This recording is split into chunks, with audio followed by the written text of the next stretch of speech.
So shall we go on to our third recipe?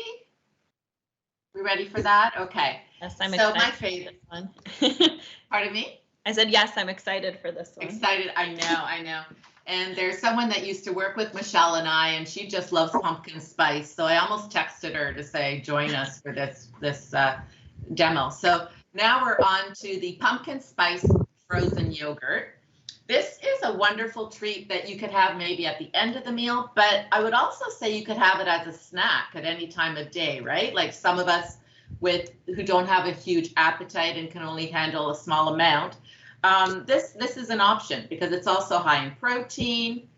It is also a great choice for bland tasting foods. And Michelle, I think you'll be talking a little bit more about temperature of food. But I see that Jeremy has polished off his food processor, so we'll turn it back to him. All right. He brought up the bananas. Yeah, we're gonna get the base for this ice cream, or it's a frozen yogurt rather, started. I mean, obviously we're well into fall. I'm sure if you're not sick of the pumpkin spice everything by now, we have some more for you. But I like it. I'm not ashamed, and I think with the spices that we're actually using to flavor this dish, I saw a few of them mentioned actually in Michelle's presentation as great ways to help to boost flavor. So glad that we're on the same track. So we're going to start this base. I'm getting all my ingredients ready here.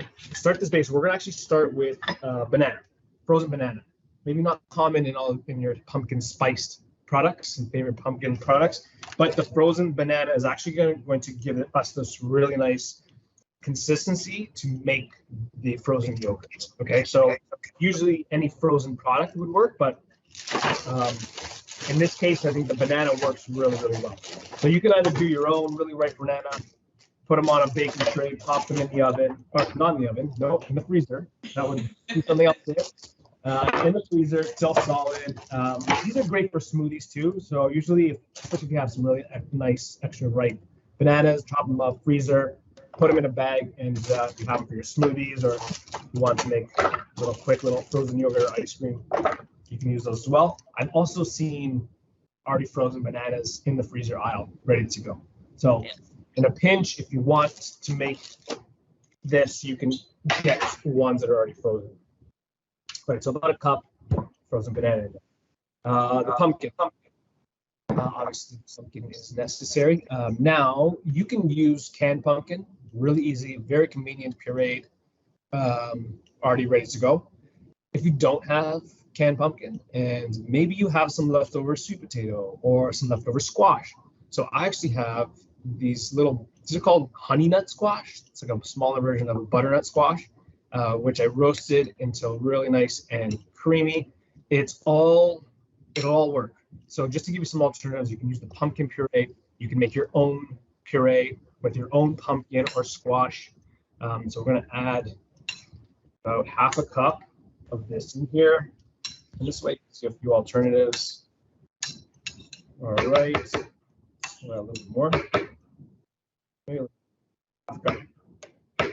And we're going by eye here. And now, I guess for protein, we're talking about yogurt, frozen yogurt. We're going to add some of that yogurt back in. This is the skyr, like Daniela mentioned. And you can use any plain yogurt. That would work. As long as it's plain, right? Is that what you're looking for, a plain yogurt? Yeah, I guess, I mean, the thing with plain yogurt is because it's neutral flavor, you're not really going to impact the end result of your dish, right? So, for example, the feta dip, if I added like a flavored yogurt, now that's going to be the dominant flavor. But I guess, Michelle, like if you wanted to add a little bit extra sweetness, I guess you can use like a vanilla yogurt or something like that. Yeah, like a vanilla flavored yogurt could add a little extra sweetness. I'm also wondering, Jeremy, from your perspective, would it be okay to use different types of yogurts, like a coconut yogurt? I'm thinking for individuals that may be lactose intolerant, or perhaps they follow more vegan eating, they may want to use one of those yogurt alternatives. Absolutely, yes, for sure. You can definitely use a non-dairy yogurt. And again, the yogurt, it's not integral to make the dish. It'll still work without it. We're using it really to just help with the protein in there. So you can even leave it out. And I guess if you have like a favorite protein powder, you can even throw some of that in here to make up for that.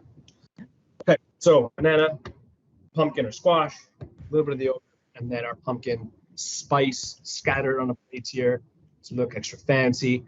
Cinnamon, some ground ginger. We have some ground allspice and some ground nutmeg. Usually you can add some ground clove as well. I ran out of ground clove, so I'm not adding. And you can, again, keep it simple. Just add cinnamon, whatever your favorite is. The proportions, we will be posting the recipe because I just threw everything in there. But for the allspice and the ground nutmeg, about a 1/4 teaspoon.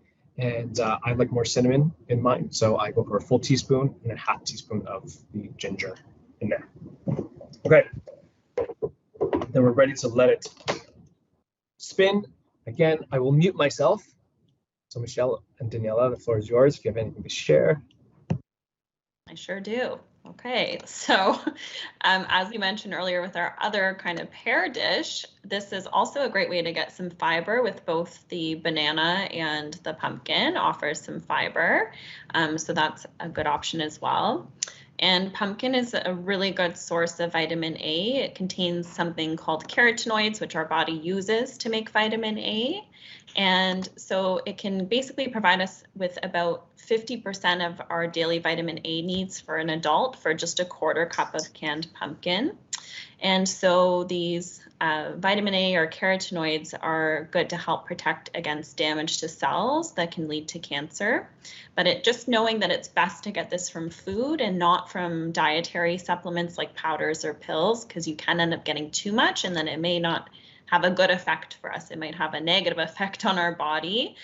So better just to get it from the food sources, and all those kind of orange and red vegetables and fruits typically contain some of those carotenoids in them.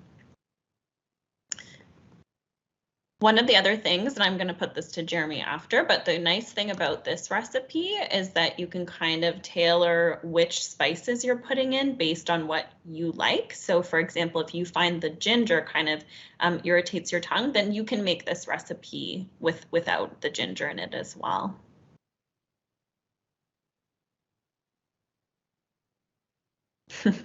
So ginger, from your perspective, Michelle, can be a bit of an irritant, you find?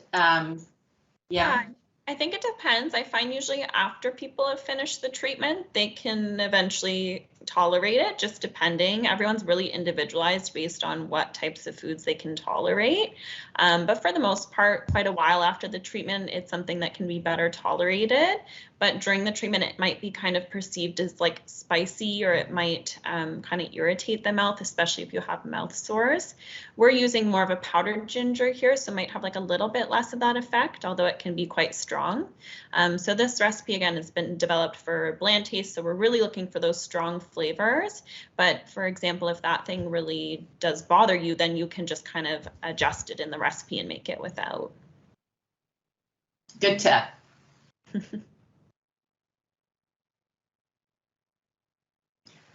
So it looks like Jeremy's blending this pretty smooth. And liquidy. Which is perfect. It's just what we want. We're almost there. It takes like a couple of minutes, but as you maybe notice, I was adding a few extra bananas, and this is how you can kind of adjust. So if you find that it's not turning at all, you can add maybe a little bit of liquid, even just a touch of water to help the blades start moving. If it's too thin, then you can add some extra frozen fruit, in this case bananas, and that'll help to thicken it up. So I'm going to do one more spin on here. I think also instead of water, you could also use milk to get like a little bit extra nutrition in there as well. But I'm guessing you wouldn't want to add too much or it'll get really thin. Yeah.